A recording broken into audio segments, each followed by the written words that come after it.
नाम धर्मपुर। बहुत समय पहले उस गांव में राजू नाम का एक खिलौने वाला था। वो बाजार में अच्छे खिलौने बेचा करता था। अच्छे खिलौने होने के कारण सब उससे खिलौने खरीदते थे। उस गांव में एक और खिलौने वाला था। उसका नाम था कमल। वो राजू से बहुत जलता था। वो यही सोचता था कि कैसे राजू को परेशान किया जाए, लेकिन कमल हमेशा असफल रहता था क्योंकि राजू को खिलौने बेचते हुए देखता रहता था। पापा खिलौने। भैया वो लाल रंग का खिलौना देना मेरे बच्चे को। ये लो बेटा, ये लो।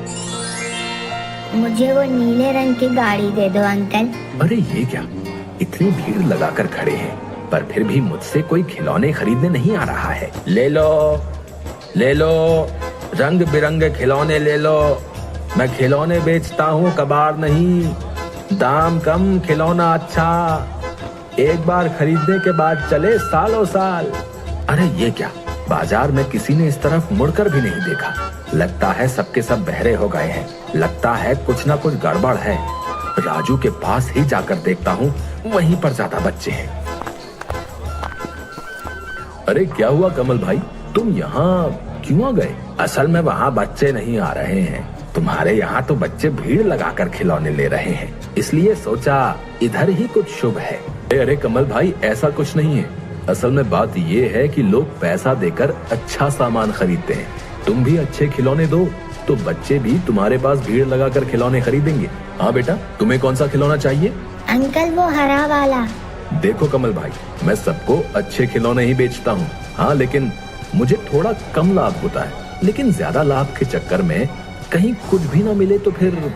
कमल खिलौने वाला सोचते हुए बोलता है। बड़ा ज्ञान देने वाला बन रहा है। रुक, तेरा ज्ञान निकालता हूँ। कमल भाई, तुम यहाँ पर खिलौने बेचो और मैं तुम्हारी जगह जाकर खिलौने बेचता हूँ। ठीक है कमल भाई? जैसे तुम्हारी मर्जी राजू। फिर ये मत कहना कमल ने मेरे ग्राहक छीन लिए। दोनों हल्की सी हंसी हंसते हैं। नहीं कमल भाई, कोई किसी का भाग्य नहीं छीन सकता, तुम निश्चिंत रहो। दोनों ने अपनी अपनी जगह बदल ली। एक बच्चा दौड़ कर आता है। राजू खिलौने वाले की दुकान के सामने जाकर खड़ा हो जाता है, लेकिन वहाँ पर कमल अपने खिलौने बेच रहा होता है। बेटा, तुम्हें खिलौना चाहिए ना? आप बताओ कौन सा? अंकल वो राजू अंकल कहाँ हैं? मैं उन्हीं से खिलौना लेता हूँ। कमल राजू की ओर इशारा करते हुए बच्चे को बताता है।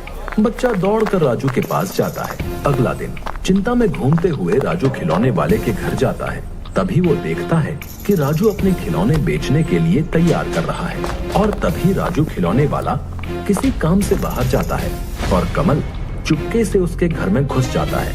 फिर वो कुछ खिलौने खराब कर देने के बाद जब अपने घर वापस जा रहा होता है तो एक बच्चा उसको भागते हुए देख लेता है। अरे ये तो कमल खिलौने वाला है, लेकिन ये भाग क्यों रहा है? उसी दिन बाजार में बच्चा। अंकल मुझे वो हाथी देना। अरे अंकल, इस हाथी का तो पैर टूटा हुआ है। अरे राजू, ये क्या टूटे हुए खिलौने दे रहे हो बच्चे को? मैं तुम्हारे पास से खिलौने नहीं लूंगा। राजू अंकल, आप मुझे टूटे हुए खिलौने दे रहे हो। तभी कमल आवाज लगाते हुए बोला, आइए आइए आइए, रंग बिरंगे खिलौने, मजबूत खिलौने, अच्छे खिलौने, बिना टूटे हुए खिलौने मिलेंगे मेरे पास। आइए, इधर आइए। तभी बच्चे दौड़कर कमल खिलौने वाले की दुकान पर चले जाते हैं और उससे खिलौने खरीदने लगते हैं। अगले दिन राजू खिलौने वाला सभी खिलौने अच्छे से पैक करने के बाद चारों तरफ अच्छे से देखकर तौलिया लेकर नहाने चला जाता है। उसके बाद कमल राजू के खिलौने वाली जगह पर आया और कमल ने पहले की तरह ही राजू के खिलौने खराब कर दिए। आज बाजार में कमल के पास भी बहुत भीड़ थी बच्चों की। तभी राजू की दुकान पर, मुझे वो घोड़ा दे दो, लेकिन देखना टूटा ना हो। नहीं नहीं, कल पता नहीं कैसे टूट गए खिलौने, मुझे पता ही नहीं चला। राजू बच्चे को खिलौना उतार कर देता है, परंतु घोड़े की पूंछ टूटी होती है। अरे ये क्या, ये कैसे टूट गया? अंकल देखो, घोड़े की पूंछ टूटी हुई है। लेकिन टूटी कैसे? ये सही है, कल हाथी आज घोड़ा, रोज टूटे खिलौने दे रहे थे। क्यों अंकल, ऐसे खिलौने क्यों दे रहे हो आप हमें? राजू के सभी बच्चे जो उससे खिलौने खरीदते थे वो सभी कमल से खिलौने खरीदने लगे। सभी ने राजू को ठग और झूठा समझना शुरू कर दिया और इधर कमल तरक्की कर रहा था। ये सब देखकर राजू चौंक गया और राजू खिलौने वाला मन ही मन सोचने लगा, ये कमल का ही काम है, लेकिन साबित नहीं कर पाऊंगा। अगर मैं सच्चा हूँ तो एक दिन सबको सच जरूर पता चल जाएगा। कमल खिलौने वाला इसी मौके की तलाश में था। फिर वो मिट्टी के खिलौने बिना पकाए उन पर रंग करके बेचने लगा और लोगों को ठगने लगा और बच्चों को पागल बनाने लगा। अगले दिन हंसते हुए कमल खिलौने वाला अपने घर अरे सुनती हो, कहाँ हो? खिलौनों को अच्छे से रंग करो। मैं बाजार जा रहा हूँ किसी काम से। आज तो मैं बाजार में अकेले ही खिलौने बेचूंगा। अच्छा सुनो, आज अगर सारे खिलौने बिक गए ना तो कल हम और ज्यादा खिलौने पर रंग करेंगे। ज्यादा गड़बड़ के चक्कर में पकड़ में मत आ जाइएगा। तुमने क्या मुझे कच्चा खिलाड़ी समझा है क्या? हम खिलौनों पर ऐसे रंग करेंगे कि ना किसी को पता चलेगा कि खिलौना कच्चा है क्या पक्का है। कोई समझ ही नहीं पाएगा और मुझे लाभ ही लाभ होगा। ये बोलने के बाद कमल जोर जोर से हंसने लग जाता है। अच्छा सुनो, फिर तो आप सुनार से कहकर मेरे लिए एक हार तो बनवा देंगे ना? बताइए ना। बनवा दूंगा, तुम थोड़ा सब्र रखो। है, समझ गई। कमल की पत्नी गीता ने खिलौनों पर अच्छे से रंग किया। उसके बाद कमल खिलौने लेकर बाजार की ओर जाने लगा। रास्ते में कमल को राजू मिला। अरे राजू, बाजार नहीं जाओगे? नहीं, मैं बाजार नहीं जाऊंगा। मैं उसी दिन बाजार जाऊंगा जिस दिन गांव वाले मुझे बुलाएंगे। राजू दूसरे गांव में गली गली घूमकर अपने खिलौने बेचने लगा। वो जोर जोर से आवाज लगाता।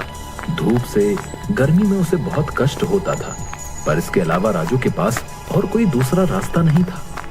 राजू खिलौने वाला दूसरे गांव में आवाज लगाते हुए, खिलौने ले लो, खिलौने ले लो, खिलौने ले लो, अच्छे बढ़िया खिलौने, खिलौने खिलौने खिलौने ले लो, खिलौने ले लो, अच्छे बढ़िया खिलौने।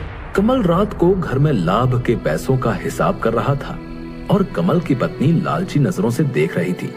कमल हंसते हंसते कहता है, अरे सुनो गीता, आज सारे खर्चे को छोड़कर लाभ हुआ है 700। कल और ज्यादा खिलौनों पर रंग करना पड़ेगा। आज खिलौने कम पड़ गए बाजार में, सभी बच्चों को नहीं दे पाया। अच्छा सुनो, अपने कालू सुनार से कह तो दिया है ना? कह दूंगा जी, कह दूंगा। महीने के आखिर में ही कहूंगा। काम थोड़ा जमने तो दो। अगले दिन बाजार में, मुझे वो गाय चाहिए काले रंग की। बच्चा खिलौना लेकर बोला, ये क्या अंकल, इसका तो रंग उतर रहा है। क्या? नहीं तो। ये देखो अंकल, रंग मेरे हाथ पर आ गया। हो सकता है, हो सकता है। कल हमने इस पर ज्यादा रंग कर दिया था, इसलिए हो सकता है। छुपकर एक बड़ा आदमी देख रहा होता है। वो बोलता है, रंग ज्यादा करने से तो ऐसा नहीं होता। ये क्या बात हुई? ये तो कुछ गड़बड़ लगती है, छानबीन करनी पड़ेगी। वही आदमी राजू को मिलता है रास्ते में।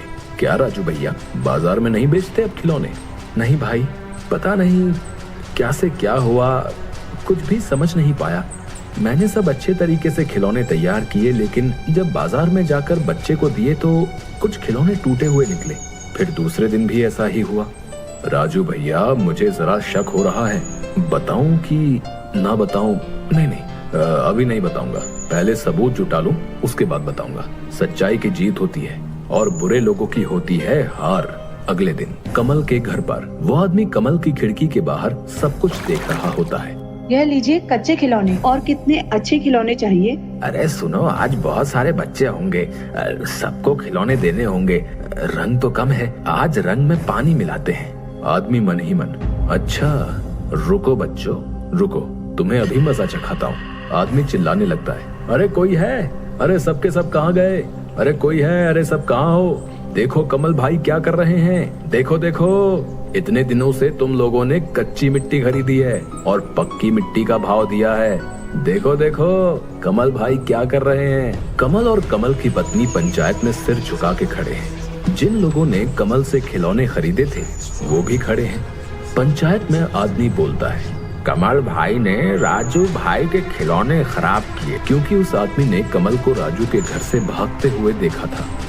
छी कमल छी, बच्चों के खिलौनों में मिलावट करता है। सुनो, तुम्हारी सजा है। तुम्हें तुम्हारा सिर मुंडवा कर, मुंह काला करके गधे पर बैठा कर पूरे गांव में घुमाया जाए और तुम्हारे सीने पर एक कागज पर लिखा जाएगा कि मैं बेईमान और लालची हूँ। और राजू को खबर भिजवाओ, कल से वो बाजार में खिलौने बेचने के लिए आ सकता है। गधे की पीठ पर कमल बैठा शर्म से है सर नीचा और मुंह है काला। गांव वाले राजू के पास आए और बोले, राजू भाई आप ही बाजार में खिलौने बेचिए, हमारे बच्चों से गलती हो गई। राजू आसमान की तरफ देखने लगा और उसकी आंखों में आंसू आ गए।